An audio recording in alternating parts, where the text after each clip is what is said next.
Hey, so I was gonna do another gameplay video, but the deck I've been playing lately is just Moment again, and I made a video of that last week. So I thought that it would be sort of interesting to go over the month in review. Like, the month's almost over, and it's kind of a crazy season. Like, a new set came out in the middle of it, and I just go over what I was playing, kind of meta trends, and where I think it's gonna go from here. So more of a deck tech sort of thing. And I could do this in text form, but I think with all of these deck lists, it's just easier to do it visually. And I'll also put all of the deck lists in the description, and they're always on my Eternal Warcry and updated there. So at the beginning of March, it was just removal pile madness. Like, the unitless tin pile decks are everywhere. Like, Kamado style removal pile, 4 Akarias is everywhere. Just tons and tons of clunky spells, removal spells, sweepers, and just not a blocker to be found. And when there's not a blocker to be found, you want to play Champion Fury, you want to play Fearless Yeti, and you want to just kill him. And the thing that really put Spellcraig over the top for me in that meta was Island's Intervention. So this card is just super crazy. If your opponent is playing little guys like Grenadins or Temple Scribes or whatever, they block your Champions of Fury and your Fearless Yeti, and you buff the health, and you just kill all their guys and get all your overwhelm damage in. It's crazy. It counters Slay. It counters Hailstorm in 2 different ways. You can use it to kill Valkyrie Enforcers and Unseen Commandos, which are common cards. Like, Island's Intervention is just, like, super, super good. I think Skycrack aggro should be playing Island's Intervention now. And this deck might be better if you cut the Caleb's and the Wisdom of the Elders and just put in, like, Snowcrush Yetis and maybe another 2-drop, maybe even Wump, I don't know. But just the, like, 1-drop, play these two-cost guys that beat down and protect them with Island's Intervention and Caleb's Choice was so good. And as always, like, Caleb's Choice with Jotun Feast Caller is just the nut, because if your opponent plays an Auric Runehammer, you get to blow it up. If they play 2 removal spells, you just counter one of them, and your Feast Caller lives and snowballs. So that's what I was playing at the beginning of the season. It was pretty good. I played this up until Dead Reckoning came out, at which point I was messing around with all the new Dead Reckoning cards. And I tried a lot of things. A lot of them weren't so good. I mean, you can see my article from like 3 weeks ago about that. Like, I couldn't get Akari to work, for instance. But then what I actually played to Masters was just a basic Huru Flyers list. So the nice thing about Huru is that all of the units have flying, but they don't sacrifice stats or abilities for it. Like a 5/5 for 4, a 4/8 for 5, a 5/7 for 6 that buffs a thing, like 3/4s for 3. Like, these units are like on rate, plus they have flying, which is so strong because it lets you dictate the tempo of the game. Like, if you want to block, you can block. If your opponent wants to block, they can't, because all of your guys fly. And we're still sort of in a removal pile meta, so I had these unseals.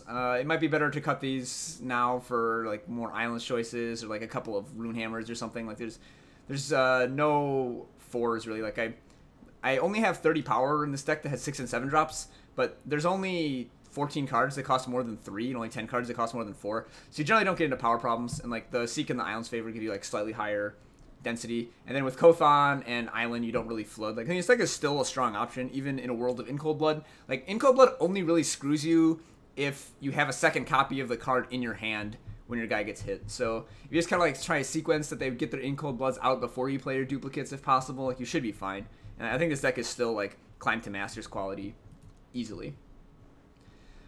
Then after that, it was sort of the Felm takeover. Now, I wouldn't recommend playing this deck, as you can see by the name of the deck, which is Unplayable Trash. But it is a very popular deck still, and there's nothing like wrong with it. There's just nothing right with it. So, like, you're playing a bunch of solid cards, right? Like, none of these cards are bad per se. But in practice, this deck feels like 71 garbage cards plus Champion of Cunning. And, like, you try to, like, get more Champions of Cunning, starting Dark Return in a deck that has 19 units and they all cost, like, 4 or more. Like, and most of us don't even play Rindra. So it's like your Dark Return is just, like, exclusively for Champion of Cunning and maybe Black Scavenger. Like, I really just think that the deck has a crisis of identity. You need to, like, pick aggro or pick control and really dedicate to beat that. Because as it is configured in like, a list like this, like, so I guess, like, the stock list would be, like, cut Rindra, add, like, a couple more channels, add, like, a couple more expensive clunky removal spells or something. But it just, if you want to beat control, then, like, get rid of these hailstorms, add some more gifts and some channels and stuff, and, like, beat control. If you want to beat aggro, like, get rid of the gifts, get rid of the channels, play Rindra, play Bloodcaster, play Suffocate. Like, don't have this crisis of identity thing, because when you're just playing 8 4-cost removal spells, which is like a thing I've seen, when you're playing Rain of Frogs, what are you trying to beat? It's like, just don't do that. But anyways, the deck is good if you can remove 4 things and then play Chamber of Cunning on curve. And if you draw 2 or more Champion of Cunnings and 5 Primal by turn 6, you generally win. And if not, you generally lose. I think it loses to everything. But for the sake of completeness, I think Felm should be included because it was the largest part of the meta for a large part of the season. So you know me, I don't like to conform to the meta. I kind of like to play goofy, offbeat things. So for me, the way to beat Felm was 2 scrap tanks. That's a holdover name. Really, this is a Witching Hour deck. This is Scrappy Hour. It's just extremely high density of payoff cards. 4 Witching Hour, 4 Gear Cruncher, 4 Stone Scar Scrapper, 4 Scrap Tank. Like, we've got 16 insane top decks in the late game, and the Scrappers and the Quarries and the Devourers, like, keep that gas flowing. You never run out of gas. You can churn through your deck so fast. Every single one of these 12 cards, like, demands a sweeper on its own. And, like, often Scrapper does too, because it comes down with a bunch of Grandins in play already. And your opponent can't have that many sweepers, they can't have that many spot removal spells, and eventually some huge board filler sticks and just kills them. So the weakness of this deck is flyers, specifically Blacksky Harbinger. If you don't have a scrap tank in play, when they play Blacksky Harbinger, it really hurts. They gain like 13 health sometimes, wipe your board out. If you don't have a scrap tank, that immediately becomes the Abyss, and they have to chump it. It's kind of a rough spot.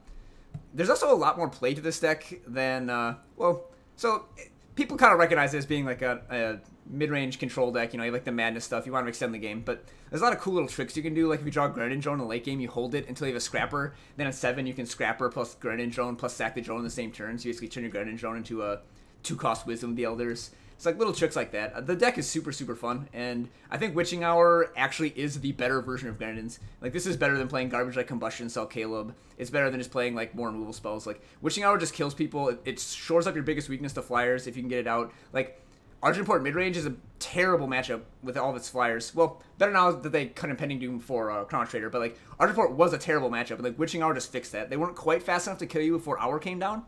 And then you just slam this, stabilize at the board, you get to kill something with Killer. The flying makes it so you won't die in the air. You can play multiple copies at once if you can play one, and she can just like kill her down a Tavrod or whatever. Tavrod himself doesn't do anything. Like I've had a bunch of games where they attacked a Tavrod 10 times and they just deck themselves because they had infinite Grenin to chump block it. Like Inquisitor's Blade is a problem, but if you have a flyer here to chump it and then you can kill it, then you're fine. Like I really think that Witching Hour is the best version of Grenadins. But then I found my true love this season, FTP. I played this deck as high as the top 10. It is a greedy mid-range deck. Like it does suffer a little bit against aggro, but if aggro is popular, you can add another Hailstorm. You can add Lunar Magus, you can add Lightning Storm, more Purifies, whatever. Like it's definitely fixable. The deck is super, super fluid. There's just like a core. I've got an article coming out about it tomorrow, so like you can read about it more there. But just like the core is just like a lot of cheap removal spells than these fatties. So my big contribution to this deck's evolution from Battery's original list is Mullet and Nakova. So originally I was thinking I don't like Kiriox. This card is clunky, this card is expensive, it just doesn't do anything. It like you play this 5/5 flyer, it at the stage of the game that you're casting it, it's not even the biggest flyer on the board usually. It loses a Champion of Cunning, it gets killed by every removal spell under the sun. Like it's awesome when it hits, but it just never hits. So I decided to cut it for something that provides some immediate card advantage. Originally, I was thinking Mystic Ascendant would be the key here. So I was playing like 1 Ascendant, 1 Mullet, kind of just to mess around because I got a preview one from Season Rewards a couple seasons ago. And Mullet and Nakova just super overperformed. Every time I drew the card, it was insane. Mystic Ascendant was always crappy. I never wanted to play it. Like there are times where Heart of the Vault isn't high enough impact. You don't even cast it. And, like Ascendant's just awful Heart of the Vault. So Ascendant got the boot. A second Mullet and Nakova came in, and I've been super happy. Like until the meta becomes Skycrag and Stone Scar again, which it's kind of getting there. But for a few more days at least, I think Mullet and Nakova is just the truth. Like, I mean, don't craft the card just for this deck, but if you have it, like, this is the place. This is where Mullet and Nakova belongs.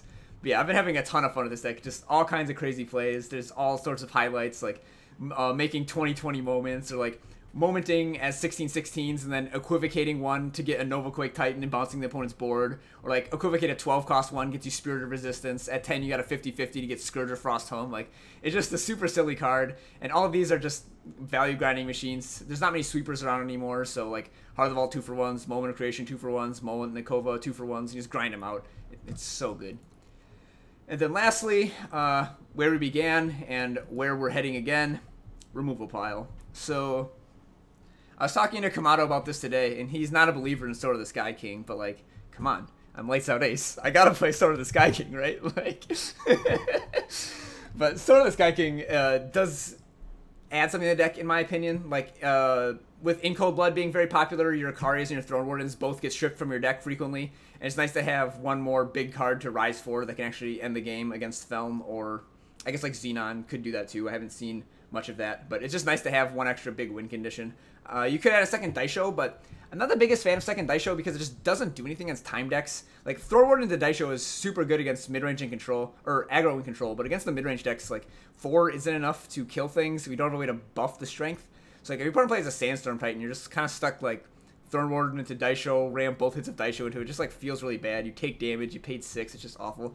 So that's why I have the Sword of the Sky King in there. Like, if your opponent has 1 unit and you play a Sword of the Sky King and kill it, generally you can keep the way clear for another couple turns until your Sword of the Sky King finishes them off. So I still like the 1 sword. But the core is just the 4 Icarius, 4 Throw Ward, and 4 Rule, 3 Rise to Challenge, 3 Runehammer, and then 4, 2, 4, 4, 4, 4. I mean, like, that's a deck. And, like, Season Removal to Taste. Like, I have 1 Maiden because it's a good card against aggro and time decks. Like, you can rise for it, whatever. I play Vanquish and Annihilate, I guess. Like, that's removal spells that I think are okay right now. Like, as long as I can find a target somewhere. But yeah, so where I kind of see the meta going from here is we're sort of hitting mid-range greed pile mode now, like we were when Omens of the Past was out, but before Horus Straver came out, so sort of before Tavrod came out and rose to prominence. It was all like 3-faction greed pile nonsense, and like with the crests, our power bases are so good now. You can easily afford to be 3-faction and like have triple influence cards of all your costs, as long as you have like 2 early factions. You can cast everything on time and it's fine. You rarely screw, you rarely flood. So I think that people are going to get greedier and greedier. As a response, people are going to be able to go way over the top or way underneath. So like these greedy mid-range decks, they lose to like Channel the Tempest, Ascendel's Gift decks, and they also lose to Snowcrest Yeti Vadius decks. So like the big mid-range where like you're trying to outgreed the other mid-range can't survive long before it just gets preyed upon because it's so easy to prey upon. And even like combo decks like Roaches and stuff prey on it. It's vulnerable to everything except for other mid-range decks and like control decks that haven't adapted to the greed yet by playing some over-the-top thing.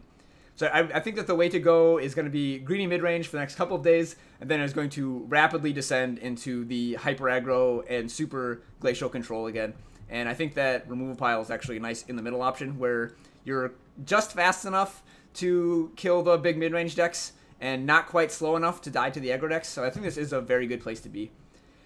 And with that, I hope that everyone had a nice walk through the month, and I hope you try out some of these decks. So like some of them are as much as 3-4 weeks old, but the lists are updated, and I think they're all still viable if you're hitting that meta that they're targeted at.